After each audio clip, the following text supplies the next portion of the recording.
예, 안녕하세요. 창구 박사입니다. 오늘 이 시간에는 저희 구독자님께서 질문을 3가지 하셨는데요. 거기에 대한 저의 코멘트를 말씀드리고자 합니다. 그래서 구독자님께서 이렇게 질문하셨어요. 첫 번째 질문은 삼위일체의 믿음과 사도신경에 새겨진 12가지 고백의 믿음, 이 믿음들과 성모님을 하늘에 계신 나의 어머니로 여기는 믿음이 함께 할 수 있는 것인가 하는 물음입니다. 즉, 이 물음은 이렇게 제가 설명할 수가 있을 것 같아요. 하나님 그 성모님을 우리의 어머니로 믿는 믿음이 삼위일체 하나님을 우리가 믿는 믿음에 상반될 수 있지 않나. 성모님을 믿으면은 하나님에 대한 우리의 믿음이 약화되지 않겠는가 하는 질문인 것 같아요. 그런데 이 질문에 대한 저의 답은 성모님은 누구인가 하는 것을 알면은 해결될 것이라고 생각합니다. 즉 다시 말씀드려서 성모님은 100% 인간이시지요. 성모님께서는 100% 인간인데 하나님의 선택을 받아서 예수님을 잉태하는 큰 축복을 받았습니다. 그리고 예수님을 출산하시고 또 기르시고 또 예수님께서 고난 받으시는 모습을 보셨고 부활 승천하시는 것도 목격하셨습니다. 그리고 성모님 자신도 63세까지 사시다가 부활하시고 승천하셔서 지금 하늘에 계십니다. 분명한 것은 성모님은 신이 아니라 인간이라는 것입니다. 그래서 우리가 성모님은 조금 더 가깝게 우리의 마치 그 좋은 믿음의 선배라고 할까요? 그 좋은 믿음의 선배인데 하나님께서 그 사람의 믿음을 보시고 아주 높이셨다는 것이지요. 그래서 그 높은 위치, 지금은 천국의 왕비로서 이 우주를 다스리는 왕비로서의 역할을 하고 있는 것입니다. 바로 그 왕비가 우리의 하늘에 계신 어머니가 되는 것이지요. 제가 왕비라고 말씀하니까 조금 어떻게 왕비인가 그렇게 생각하시는 분들도 계시겠지만은 왕비라는 것은 이제 우리 인간들의 단어이지요. 왕이라는 단어도 그렇고, 그래서 우주를 지배하는 사람, 지배하는 자가 하나님 아버지이시고 또 그분이 독생자이신 예수님 예수님이 계신데 예수님께서 어머니라고 부르는 분, 그분이 바로 왕비 아닙니까? 그래서 천국의 왕비이시다. Queen of Heaven, 그렇게 보면 되겠습니다. 그리고 또 성모님께서 여러 번 많은 분들에게 나타나셨는데 그때 이 사람들이 너무나 영광스럽고 영화롭고 아름답고 또한 너무나 말로 표현할 수 없이 찬란하기 때문에 당신은 누구입니까? 이렇게 물어보셨을 때 성모님께서는 여러 번 나는 Queen of Heaven, 천국의 여왕입니다. 이렇게 말을 했다고 해요. 그래서 그러한 목격자들의 증언과 또한 저의 그 논리적인 우리들의 논리적인 그 결론과 이런 것을 종합해 볼 때 성모님께서는 인간이시지만은 천국의 왕비로 현재 계신다. 하지만은 성모님의 성품은 겸손하시고 그 왕비가 되고자 하는 그러한 우리 인간에서 그 세속적인 그러한 것이 아니고 하나님의 온전히 하나님과 예수님에 의해서 하나님과 예수님의 마음이 움직이셨기 때문에 성모님을 그러한 위치에 두셨다 하는 것입니다. 하지만은 성모님은 인간이기 때문에 우리 저희들이 그 하나님 아버지를 대하는 그 마음을 대체할 수는 없다는 것이죠. 성모님으로. 하지만 성모님을 알아가면 알아갈수록 더 신비로운 현상이 나타나게 됩니다. 저는 이것이 그 진리의 특징이라고 보아요. 그 신비로운 현상이란 성모님에게 헌신하면 헌신할수록 더 크리스천화 되는 것 같아요. 성모님에게 헌신하면 헌신할수록 예수님을 더 알게 되고 예수님의 깊이를 더 알게 되고 또 하나님 아버지의 뜻을 알게 되고 또 하나님 아버지를 사랑하는 마음이 생기게 되며 또 예수님을 높이려고 하는 마음이 생기게 되는 것이죠. 성모님을 알면 알수록 그렇게 됩니다. 하지만 성모님을 알면 알수록 성모님은 낮아지느냐? 그렇진 않아요. 또 성모님에 대한 감동, 인간으로서 생각해 보세요. 인간으로서 그러한 위치에 가셨다는 것은 하나님의 마음에 감동이 왔다는 것 아닙니까? 그와 같이 하나님을 감동시킬 수 있는 분이라면 저희 같은 인간들이야 얼마나 큰 감동을 얻겠습니까? 그래서 성모님을 알아가면 알아갈수록 하나님에 대한 큰 사랑을 느끼게 되고 또 예수님에 대한 더 큰 이해를 하게 되고 또 예수님의 큰 뜻을 알게 되고 하지만 또 성모님에 대한 사랑 또한 깊어진다 하는 것입니다. 하지만 성모님에 대한 사랑은 성모님에 대한 사랑으로 그치는 것이 아니고 그것이 예수님에 대한 사랑과 하나님 아버지에 대한 사랑으로 자꾸 이렇게 바뀐다 하는 것이에요. 그래서 첫 번째 질문에 제가 답을 드렸는지 모르겠네요. 전혀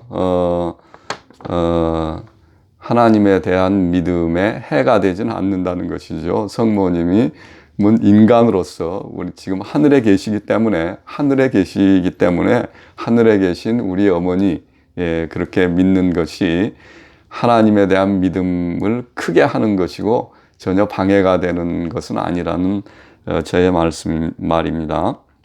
그리고 두 번째 질문이 또한 성모님에게 기도하는 것에 대해 어떻게 생각하시는지도 궁금합니다.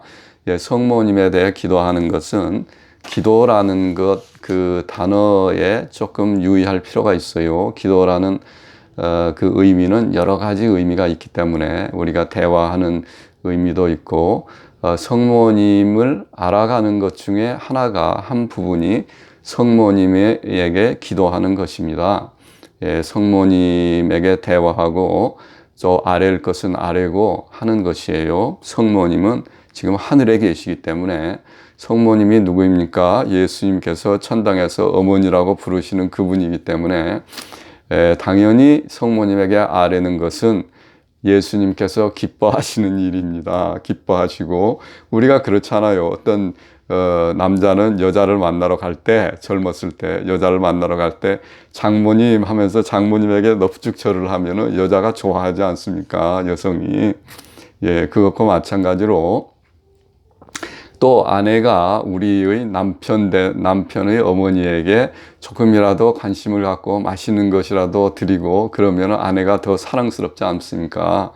그와 마찬가지로 우리가 성모님에게 가까이 가는 것은 예수님께서 기뻐하시는 것이다. 요한이 그 제자 요한이 성모님에게 아주 정성을 들여서 헌신적으로 잘하면은 예수님이 보시고 참 흡족하시게 생각하신다는 겁니다.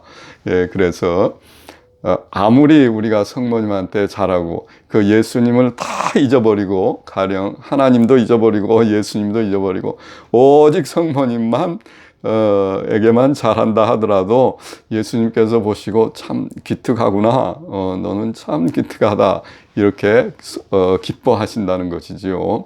성모님과 예수님은 경쟁 관계가 아닙니다. 어머니와 아들과 가장 이상적인 인간이 상상할 수 있는 가장 이상적인 어머니와 아들과의 관계이기 때문에 우리가 성모님에게 잘하면은 예수님께서 기뻐하십니다.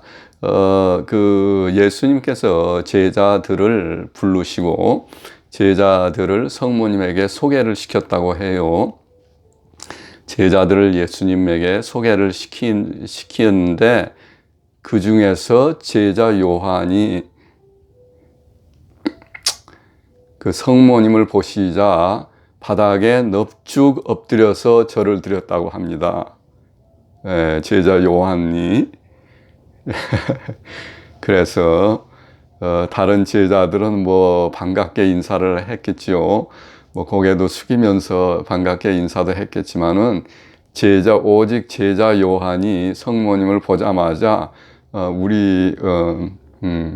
나의 주님의 어머니 하면서 그 성모님 앞에서 그 바닥에 가끔 가다가 그 로마의 그 교황이 바닥에 넙죽 엎드려서 절하는 거 보셨지요? 쫙 이렇게 엎드려서 그와 같은 모습으로 제자 요한이 절을 했다고 해요.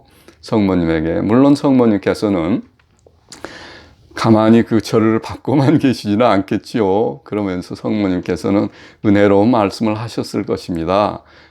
제자 요한에게 너는 이제 나의 주님 예수님의 제자가 되었기 때문에 이제 나는 당신을 나의 주님으로 모시겠습니다. 이렇게 아주 은혜로운 말씀을 하셨을 것입니다.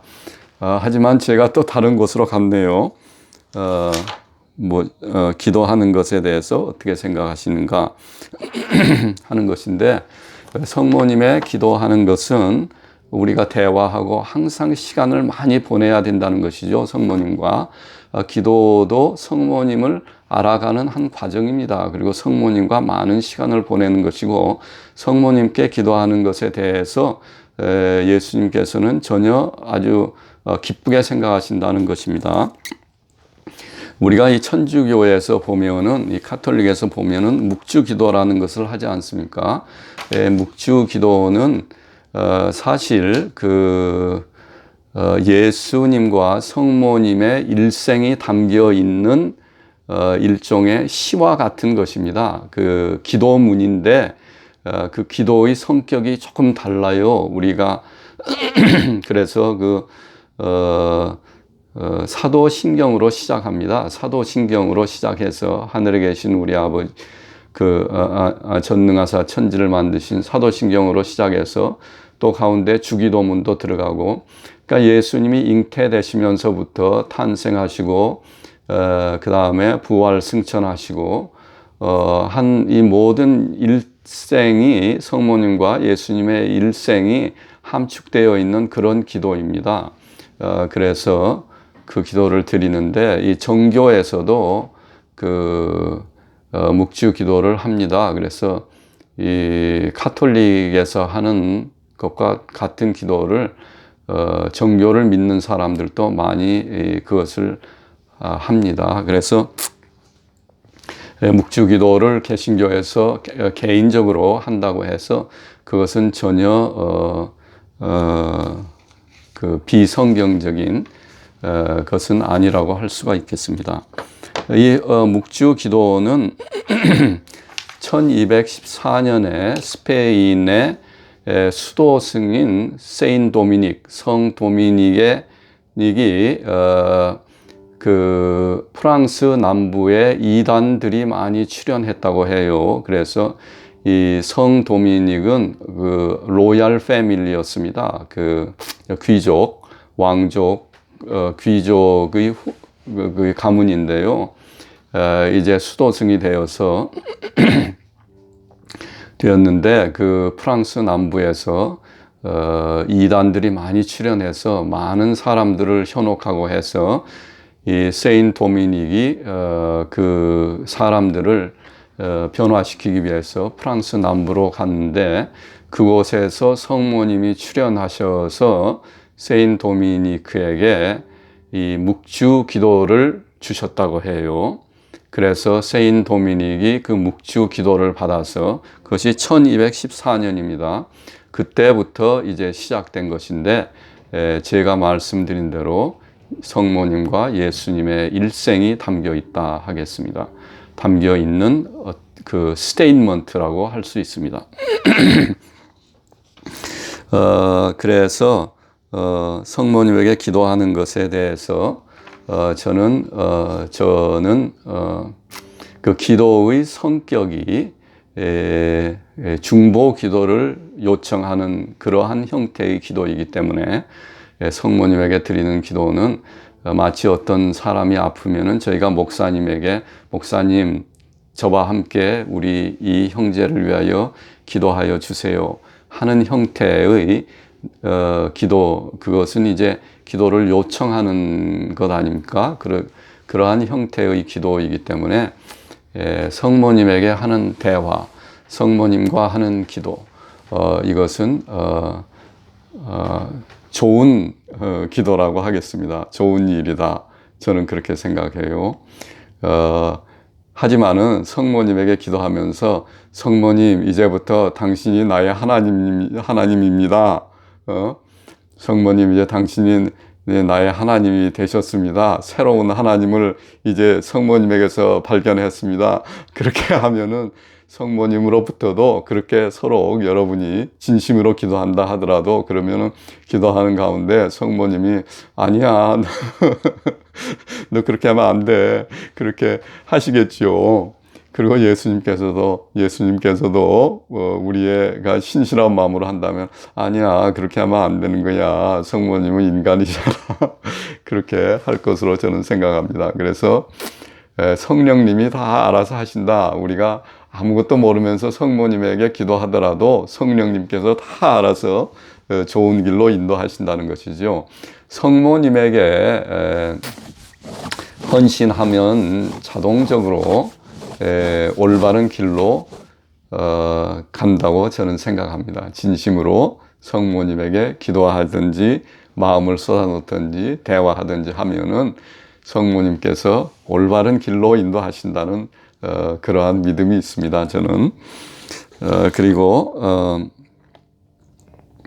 성모님의 부활 승천과 복음의 관계에 대해서 물어보았습니다. 물론 관계가 있죠. 제자들은 예수님의 부활 승천을 목격했습니다. 그리고 성림 강림을 받음으로써 삼위일체의 확신이 들었겠지요. 그런데 제자들에게 한 가지 비어 있는 것이 있을 수가 있어요. 하지만 그 비어 있는 빈 자리가, 빈 공간이 예수님의 어머니신 fully human, 완전한 인간인 성모님께서 부활하시고 승천하시는 것을 목격함으로써 이루어진 것입니다. 채워진 것입니다. 그것은 예수님은 신이고 인간의 몸을 입고 왔지만은 예수님은 fully 신이며 완전히 신이며 완전히 인간이었지만 성모님은 완전한 인간이었습니다. 100%. 그런데 완전한 인간인 성모님께서 부활하시고 승천하신 모습을 봄으로써 예수님의 인간들에 대한 구원의 약속이 이루어지는 것을 제자들이 직접 목격했다는 것입니다. 경험했다는 것이에요. 이것은 예수님의 부활 승천을 목격한 것과 다른 의미가 있습니다. 예수님의 부활 승천을 목격했을 때는 예수님이 신으로서 완전한 확신이 간 것이죠. 하지만 성모님의 부활 승천을 목격한 제자들은 자신들, 우리 인간의 미래에 대한 확신이 갔을 것입니다. 우리 인간들에게도 예수님께서 약속하신 바가 이렇게 이루어지는구나. 성모님께서 그 모습을 보여주었구나 하는 그러한 확신이 들었을 것입니다. 그래서 성모님의 부활 승천을 목격함으로써 제자들의 마음 가운데는 복음이 완성되었다. 저는 그렇게 생각합니다. 그래서 제자들이 복음을 전할 때 더욱더 완전한 복음을 전할 수 있게 되었다. 저는 그렇게 생각합니다. 그래서 오늘은 우리 구독자님께서 보내주신 세 가지 질문에 대해서 말씀드렸습니다. 마지막으로 제가 이제 한 가지 더 하고 싶은 것은 성모님과 많은 시간을 보내야 한다는 것입니다. 기도의 형태든지 대화의 형태든지 성모님을 아니면은 성모님의 그림, 인터넷에 보면은 성모님에 대한 그림이 있어요. 그 그림을 임종하시는 분이나 아니면 성모님의 동상이나 정말 그 은혜가 넘쳐납니다. 성모님의 그 그림과 동상을 보면은 성모님의 동상이나 성모님의 그림, 인터넷에서 프린트해서 액자에 넣거나 해서 병상에 누워 계시는 분들이 그 모습을 볼 수 있도록 이분이 예수님의 어머니입니다. 예수님의 어머니인데 이제 우리의 어머니입니다. 이렇게 제가 저희 어머니에게 그렇게 말을 했어요. 어머니께서 마지막 시간을 보낼 때 그래서 어머니는 그 그림만 몰그머니 보고 계시더라고요. 계속.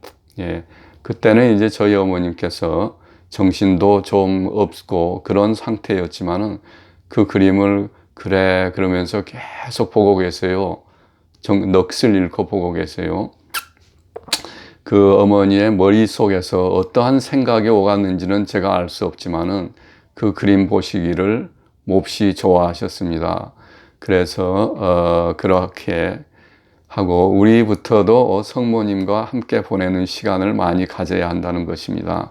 그렇게 되면은 일어나는 현상이 신비로운 현상이 있어요. 그렇게 됐을 때는 작은 일에 감사하게 된다. 작은 일에 감사하게 되고 작은 것에서 기쁨을 얻게 된다는 것입니다. 작은 것에 감사하는 마음이 생기고 또 작은 것에 기쁨을 얻게 되는 그러한 신비로운 현상이 일어날 것입니다.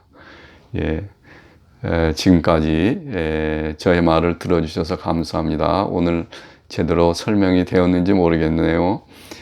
오늘 하루 건강하시고 행복하시고 또 거룩하신 우리 하나님 아버지와 예수 그리스도의 축복이 함께하는 그런 하루가 되시기 바랍니다.